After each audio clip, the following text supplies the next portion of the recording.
ఈ వీడియోలో మనం primitive data types and reference data types అంటే ఏంటి అనేది చూద్దాం. సో ఎనీ ప్రోగ్రామింగ్ లాంగ్వేజ్లో మనకు ఇలాంటి డేటా టైప్స్ అయితే ఉంటాయి, like primitive and non primitive అని ఆర్ రిఫరెన్స్ డేటా టైప్స్ అని చెప్పేసి. సో జావా స్క్రిప్ట్లో కూడా ఈ ప్రిమిటివ్ డేటా టైప్స్ అంటే ఏంటి అండ్ రిఫరెన్స్ డేటా టైప్స్ అంటే ఏంటి అనేది మనం చూద్దాం. సో బేసికల్లీ ఇవి మెమరీ మేనేజ్మెంట్కి రిలేటెడ్ టెక్నిక్స్ అన్నట్టు. సో జావా స్క్రిప్ట్ మెమరీని ఎలా మేనేజ్ చేస్తుంది, వేరియబుల్స్ని ఎలా దానికి మెమరీ అసైన్ చేస్తుంది అనేది.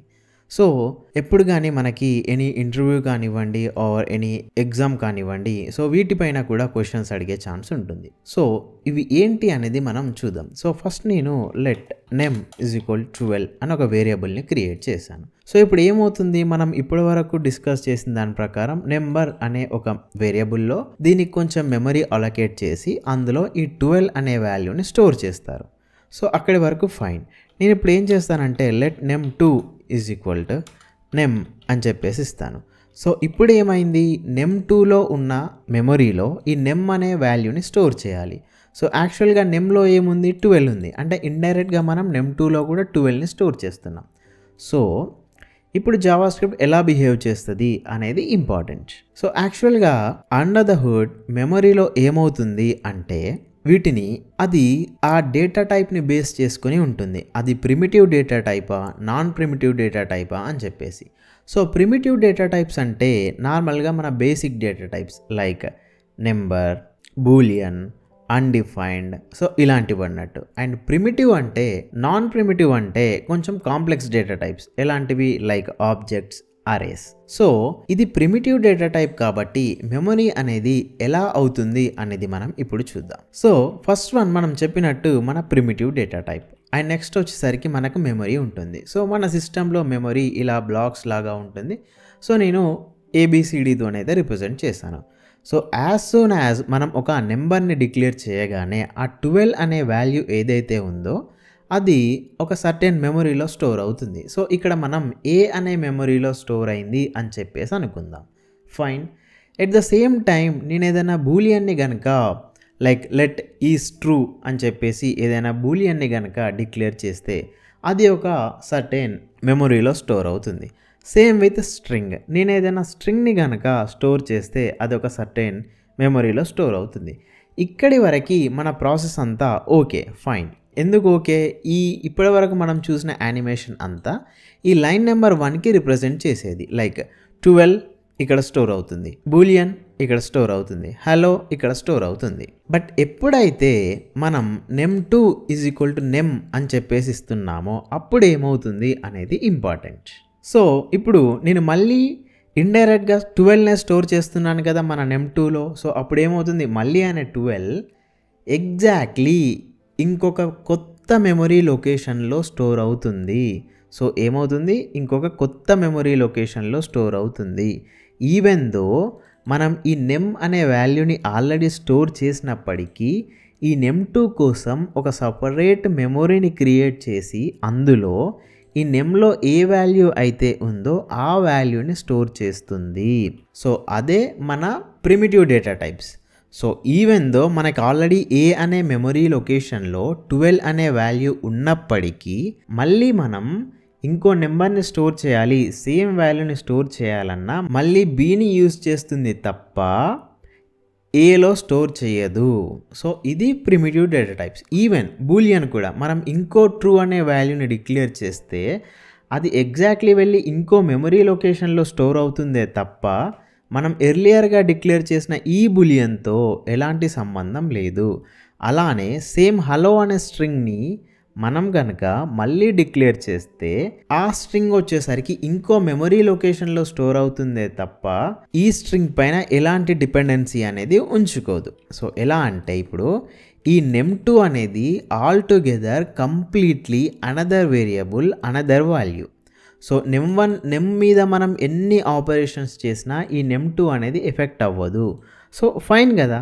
బట్ దీని గురించి ఎందుకు ఇంత డిస్కస్ చేయాలి అంటే, సో ఇక్కడ వరకు ఎవ్రీథింగ్ ఈజ్ క్లియర్. మనం నెమ్లో ఒక వాల్యూని స్టోర్ చేసాం, nem2లో ఇంకో వాల్యూని స్టోర్ చేసాం, దానికి సపరేట్గా ఏ ప్రాబ్లం లేకుండా ఉన్నాయి.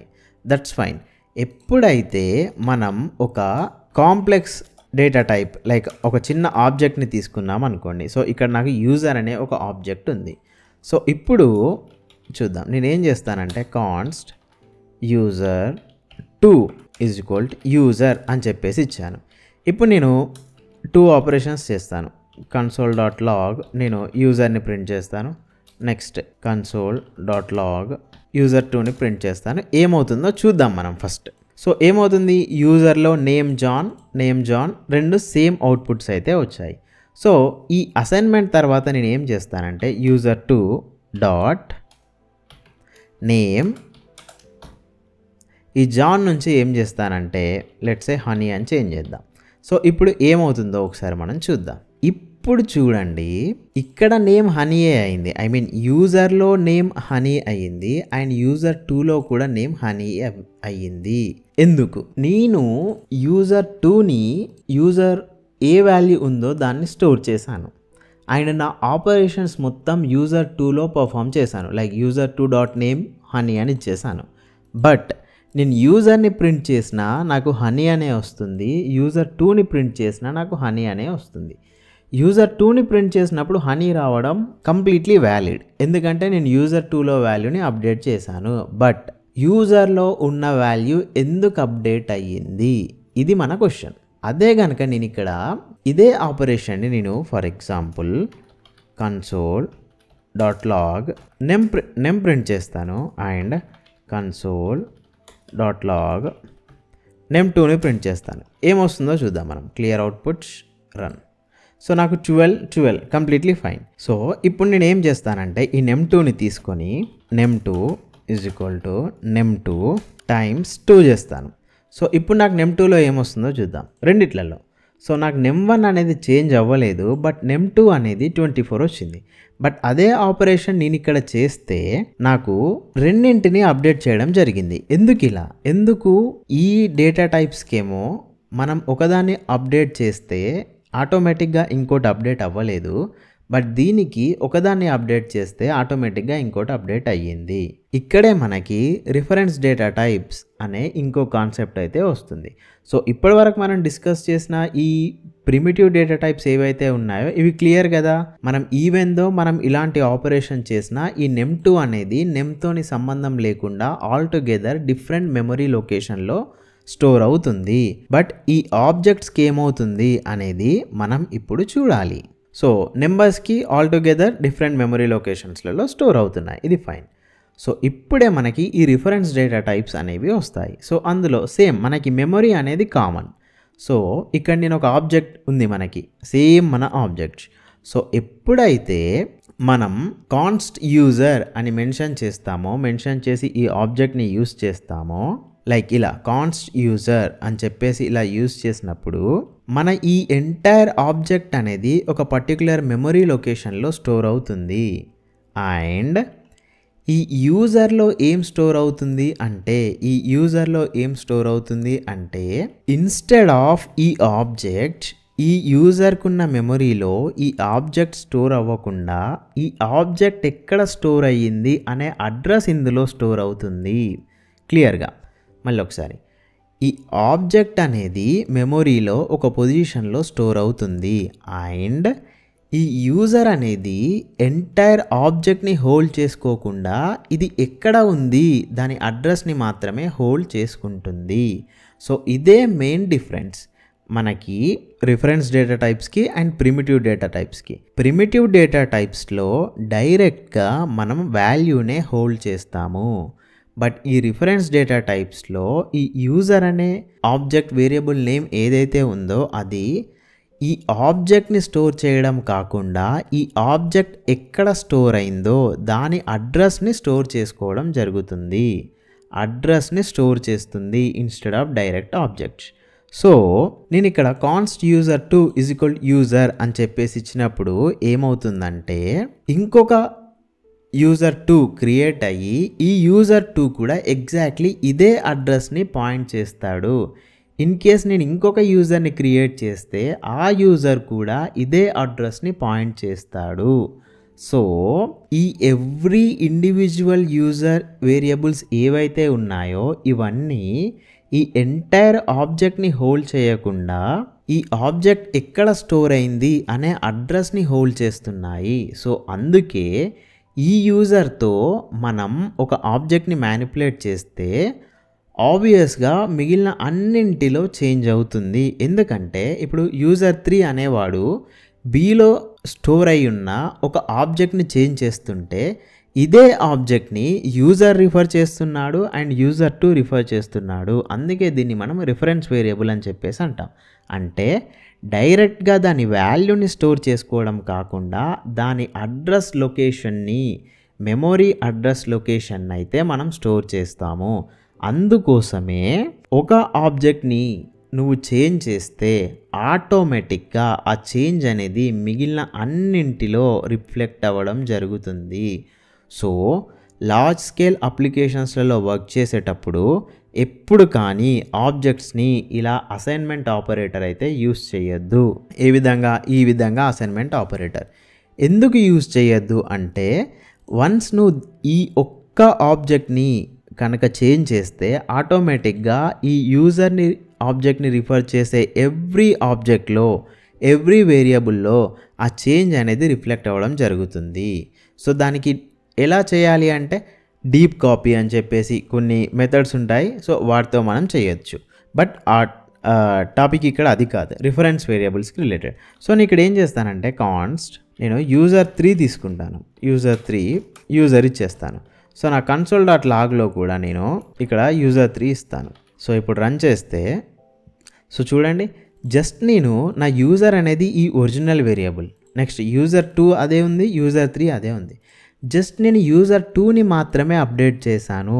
ఏం చేశాను? యూజర్ 2ని మాత్రమే అప్డేట్ చేశాను. బట్ మీరు ఇక్కడ అవుట్పుట్ చూస్తే ఫస్ట్ అవుట్పుట్ యూజర్ నుంచి వస్తుంది, ఇందులో హనీ వచ్చేసింది. నెక్స్ట్ అవుట్పుట్ యూజర్ 2 నుంచి వస్తుంది, ఇందులో హనీ వచ్చేసింది. నెక్స్ట్ అవుట్పుట్ యూజర్ 3 నుంచి వచ్చింది, ఇందులో కూడా హనీ అనేది వచ్చింది. అంటే ఒక్కదాన్ని మనం టచ్ చేసినందుకు దాన్ని రిఫర్ చేస్తున్న ఎవ్రీ ఆబ్జెక్ట్లో ఈ చేంజ్ అనేది రిఫ్లెక్ట్ అవ్వడం జరిగింది. సో ఇదే మనకి reference data types.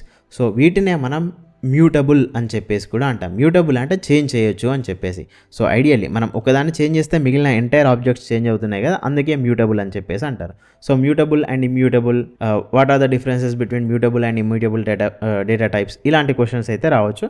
But the ideal thing ఏంటంటే ప్రిమిటివ్ డేటా టైప్స్ మ్యూటబుల్ కాదు, ఇమ్యూటబుల్. ఒక్కసారి మనం అసైన్ చేస్తే దానికి ఇండివిజువల్ మెమరీ లొకేషన్ వస్తుంది, అందులో అది స్టోర్ అవుతుంది. బట్ రిఫరెన్స్ డేటా టైప్స్ అనేవి ఇండివిజువల్ మెమరీ రాదు.